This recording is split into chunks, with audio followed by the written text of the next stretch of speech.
Candid अमन, कहानियों का smuggler.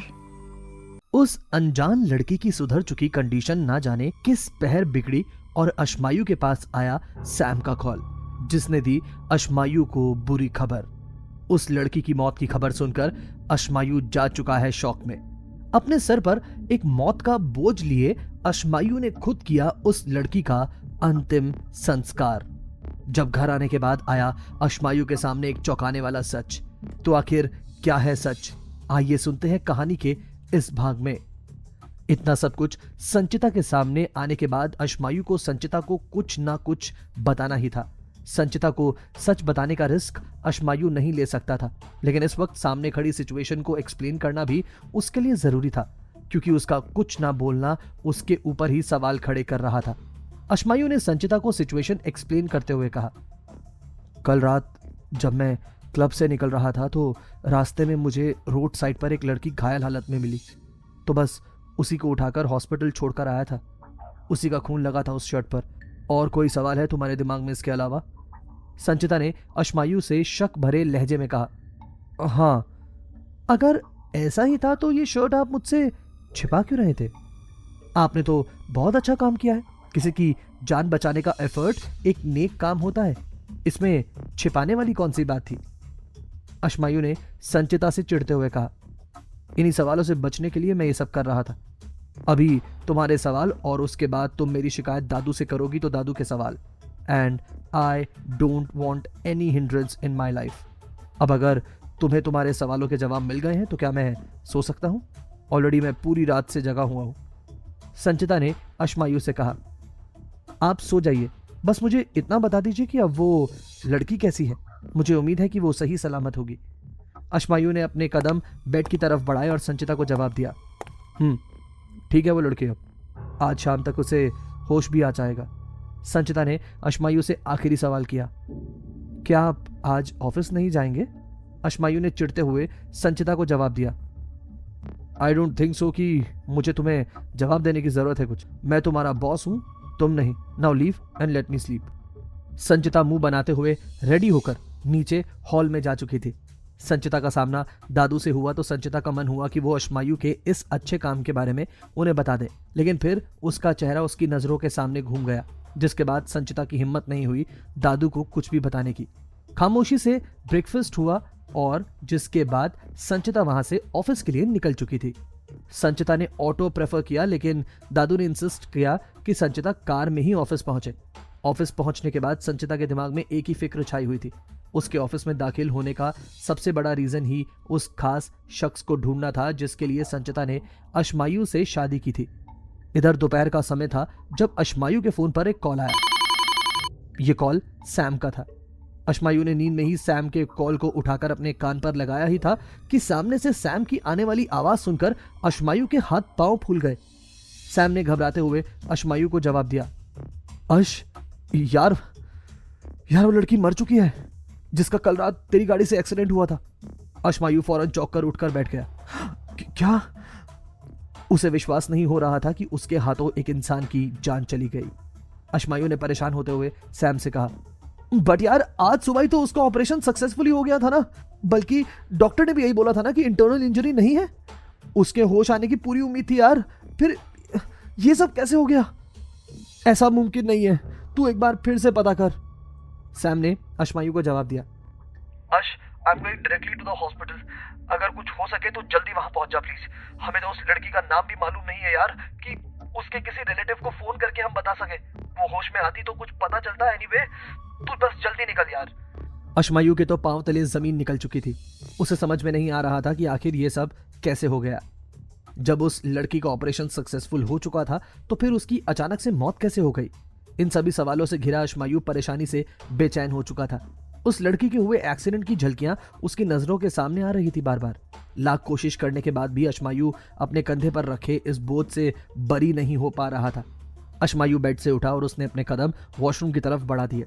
अशमायु mirror के सामने खड़ा था जब उसने खुद की पहनी हुई साफ शर्ट को खून से भीगा हुआ पाया। अशमायु ने घबराते हुए फौरन अपनी पहनी हुई शर्ट को रिमूव कर दिया। उसने देखा तो उसकी शर्ट एकदम क्लीन थी। अशमायु को अंदर ही अंदर इस बात की गिल्ट खाई जा रही थी कि उसने उस लड़की की जान ले ली। वो शराब के नशे में कार ड्राइव कर रहा था, जिसकी वजह से उस लड़की का एक्सीडेंट हो गया। अशमायू ने मिरर में खुद को देखते हुए कहा, अश, तू ऐसा कैसे कर सकता है? किसी की जिंदगी से कैसे खेल सकता है तू? वो लड़की मर चुकी है अश। उसके परिवार वाले उसे ढूंढ रहे होंगे और तेरी दुविधा तो यह है कि तू उसे उसके परिवार से मिलवा भी नहीं पाया। इतना बड़ा गुनाह तू कैसे कर सकता है? दादू एकदम सही बोलते हैं। मैं एक बिगड़ा हुआ इंसान हूं। What to do now? मैं इस मौत के बोझ में जिंदगी कभी भी फ्रीली नहीं जी पाऊंगा। मैं बहुत बुरा हूं, बहुत बुरा। अशमायू खुद को ही कोस रहा था और इधर सैम हॉस्पिटल के लिए निकल चुका था। सैम ने पुलिस केस को पहले ही संभाल लिया था और अब इस लड़की की लाश को लापता लोगों में शुमार करके उसका अंतिम संस्कार करने की तैयारी भी करवा दी थी। उस लड़की की शक्ल उसके परिवार वाले आखिरी वक्त में भी नहीं देख पाए। अशमायू भी जल्दी ही वहां से रेडी होकर हॉस्पिटल के लिए निकल चुका था। अशमायू को सबसे पहले उस लड़की की मौत का कारण जानना था, क्योंकि जहां तक उसे मालूम था आज सुबह तक उस लड़की की कंडीशन काफी सुधर चुकी थी। फिर अचानक से ये सब किस वजह से हुआ? इस सवाल का जवाब जानने के लिए अशमायू हॉस्पिटल पहुंच चुका था। अशमायू दौड़ते हुए उस लड़की के वार्ड की तरफ बढ़ा तो उस लड़की को मुर्दा घर में शिफ्ट किए जाने की फॉर्मेलिटीज की जा रही थी, जिसके बाद वहीं से उसका अंतिम संस्कार होना था। अशमायू दौड़ते हुए सैम के पास आया और उसने सैम से पूछा, क्या हुआ इस लड़की को? अचानक से उसकी मौत कैसे हो गई? सैम ने अशमायू को जवाब दिया, यार ये बात तो मुझे भी हजम नहीं हो रही है। हॉस्पिटल के स्टाफ का कहना है कि इस लड़की की मौत ब्रेन हैमरेज से हुई है।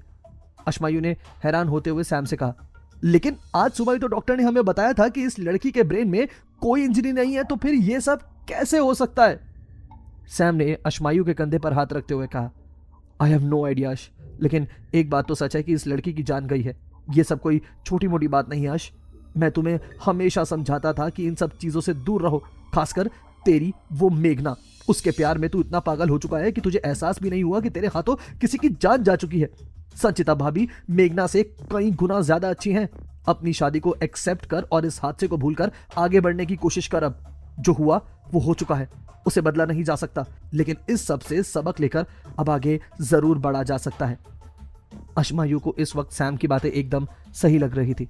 कल रात अशमायू के हाथों जो भी हुआ था वो सब मेघना के लिए पॉजेसिवनेस की वजह से हुआ था।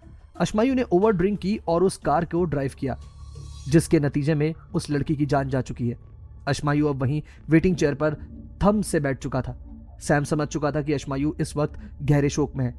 सैम ने अशमायू के चेहरे को हिलाकर उससे बातें करने की कोशिश की, लेकिन अशमायू एकदम से खामोश हो चुका था। सैम के बार बार बोलने के बाद भी अशमायू ने एक नजर उठाकर उसकी तरफ नहीं देखा। उसकी नजरें लगातार जमीन को ही देख रही थी। जब सामने से उस लड़की की स्ट्रेचर पर रखी हुई लाश अशमायू की नजर के सामने से गुजरी, अशमायू ने फौरन नजरें उठाकर उस लड़की की तरफ देखा। अशमायू की आंखें अफसोस से भर चुकी थी, लेकिन अब वो चाहकर भी कुछ नहीं कर सकता था। जो कुछ होना था वो हो चुका था।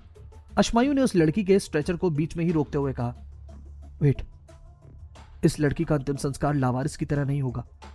मैं इसको अग्नि दूंगा। सैम ने हैरान होते हुए अशमायू से पूछा, तुझे अंदाजा भी है तू क्या बोल रहा है?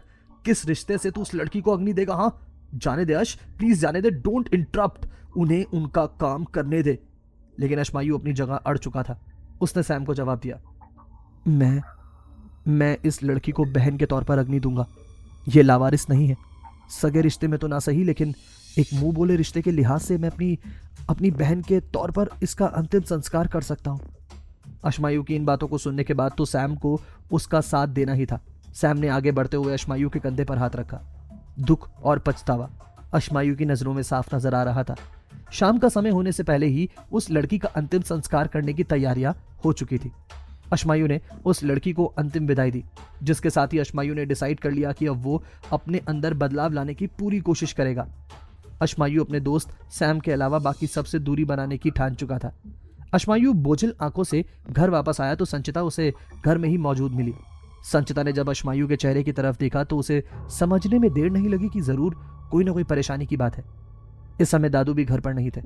अशमायू थके हुए कदमों से आहिस्ता आहिस्ता से अपने रूम की तरफ जा रहा था। संचिता ने सोचा कि वो अशमायू से पूछे कि आखिर हुआ क्या है। अशमायू ने अपने रूम में जाकर अंदर से डोर बंद किया तो इतने समय में संचिता ने भी सीढ़ियां चढ़नी शुरू कर दी। संचिता अशमायू के रूम के डोर खोलकर अंदर आती है तो उसे अशमायू बेड पर हैरान से बैठा हुआ नजर आता है। अशमायू के हाथों में एक तस्वीर थी जिसे वो हैरानी से देख रहा था। संचिता अश्मायु के पास आई और उसने अश्मायु से पूछा, क्या हुआ, आप ये तस्वीर देखकर इतना हैरान क्यों हो रहे हैं? अश्मायु ने चौंकते हुए संचिता से पूछा। ये किसकी तस्वीर है संचिता? संचिता ने उदास होते हुए अश्मायु को जवाब दिया, ये मेरी बड़ी बहन अस्मिता की फोटो है। अश्मायु के पांव तले जमीन निकल चुकी थी, क्योंकि ये उसी लड़की की तस्वीर थी जिसका बीती रात अश्मायु की कार से एक्सीडेंट हुआ था। अश्मायु हैरान था क्योंकि उसने आज तक कभी भी संचिता के मुंह से उसके किसी भी परिवारजन का नाम नहीं सुना था। अश्मायु ने संचिता से पूछा, लेकिन तुमने तो कभी किसी का नाम नहीं लिया अपने परिवार में से, फिर अचानक से ये तुम्हारी बहन कहां से पैदा हो गई? अश्मायु की आवाज में एक घबराहट नजर आ रही थी संचिता को। संचिता ने अब तक रोना शुरू कर दिया था। उसने रोते हुए अश्मायु को बताया, मेरी बहन पिछले 1 महीने से लापता है।